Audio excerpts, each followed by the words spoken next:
Cloud9's on the board here. They made a lot of adaptations coming into this game. We saw the Maokai pickup that was thrown out by Trashy. We saw the Orianna pick that we wanted to see. We saw a little bit more engaged with it. We saw everything. Yeah, no, Freak, you failed the analyst test. I talked about Shyvana. I talked about him going back to his big farm level 6 bros. There you go. Who on Cloud9 is listening to our analyst test segments? We're like, after the first game, it's like, well, they're probably going to drop the Lulu ban. Yeah. And they're like, where's the Orianna and Maokai? We didn't pick the Varus, though. Well, we'll all put in our applications to C9 after this segment. But now that they have made these solid adaptations, the focus kind of shifts to Gravity here, which is that they played relatively the same comp 3 games in a row. Cloud9 has now found a way to beat it. Well, it's funny because the same things were happening. You were talking about multiple points of failure, and you were talking about how Gravity have all these different ways of coming in. It was basically like Game 3 was just like Game 1 and 2, except there was more CC coming in at Cloud9. Like, we still saw Keen get isolated by someone with CC and die.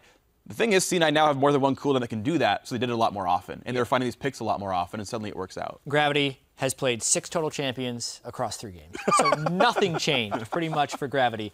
Whereas Cloud9, it was a complete switch up from their game composition in Game 2. Game 2 was High trying to set up everything and everyone being the beneficiary of High setup. This was the opposite. Everyone set up High, and High could walk in as a damage-dealing threat and be the beneficiary of the setup that he called for and the team followed. So it's the Cloud9 style, and they need to maintain something similar to this. And one thing we saw in the game as well was that Cloud9 was playing a lot more aggressive in this game.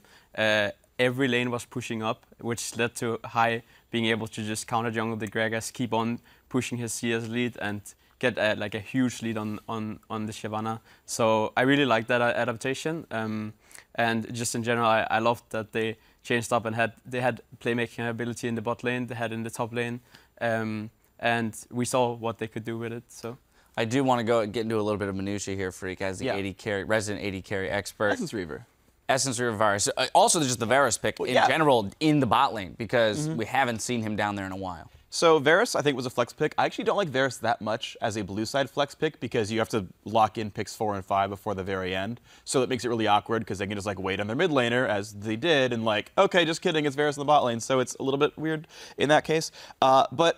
So the build is weird. First of all, Essence Reaver is not as good as you would think on Varus because you clear with spells so much that you don't auto-attack very much compared to like a Sivir where you're actually going to get Essence Reaver mana back. And we saw in actually one of the bad Baron fights, he compared to what Amani Minu would do. However, why Essence Reaver is okay here is it costs less, gives the same attack damage as a Bloodthirster.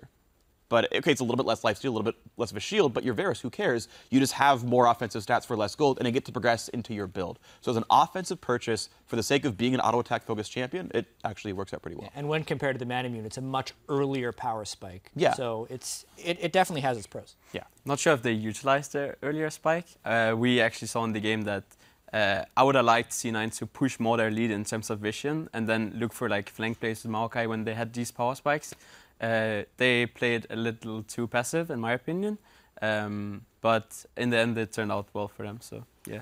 Well, that is a good point, though. You know, maybe a little bit of nerves there coming into possible match point against Gravity, even with their 4K gold lead, doing a bit too much dancing around Baron. Yeah, they had, at one point, I thought it was 5,000 or 6,000, and they made a really, really bad Baron play where, as we saw, High took about half his health and damage. Incarnation entered the fight at 1/3. They tunneled onto a Gnar who was hitting Mega and just lost the fight terribly. And it is kind of a series of either strategic or mechanical mistakes that Cloud9 has had throughout this series.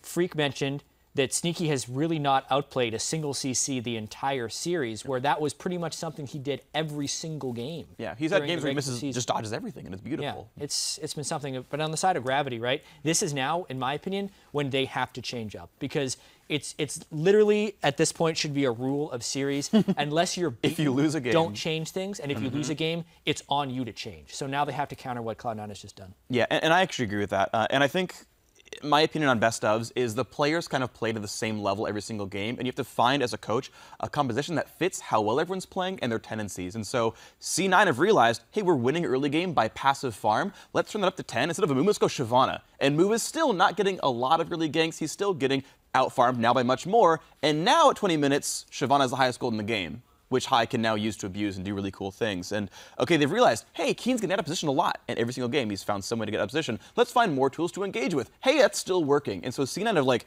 slotted in these segments that are lining up with the strengths and weaknesses of the players, and they're like on a really good path to success. Gravity, all they've done is capitalize on C9 over-aggressing, and so C9 just stopped pushing so damn much. Well, so, Trashy, with this concept that Freak has thrown out there, what would you say, if you agree, what would you say on the side of Gravity are the things that they need to play towards, their strengths up against Cloud9? I'm not sure if they can deal with the Shyvana pressure. What I would have liked earlier on was that we actually saw all lanes pushing up. Maybe try to punish that. I think there was definitely gank potential in the mid lane when Orianna was sitting at the enemy tower.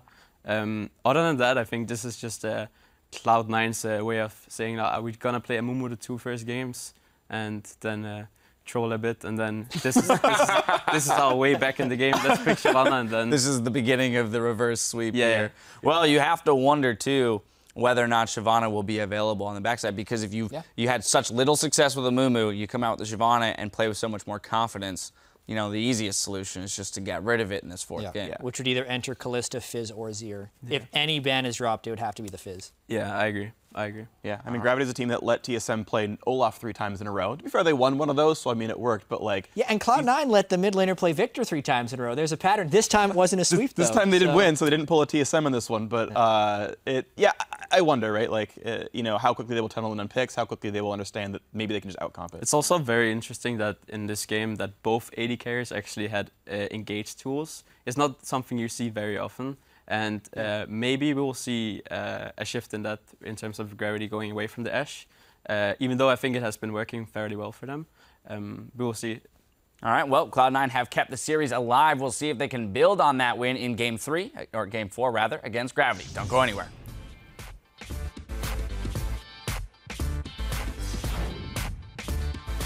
They're going to try to jump in. Move picks it up with a big belly slam. And they're going to be able to get out here. Answer, very low. Gonna go down. And it looks like they are still fighting. That fight went so bad for them with the rotation of Incarnation from the mid lane. Shyvana here, Shyvana. Nice, I got already. Okay, nice. Going to keep themselves alive here. Zeroed out with the shockwave. The ball movement was not known. Cloud9 keeps the dream of Worlds alive.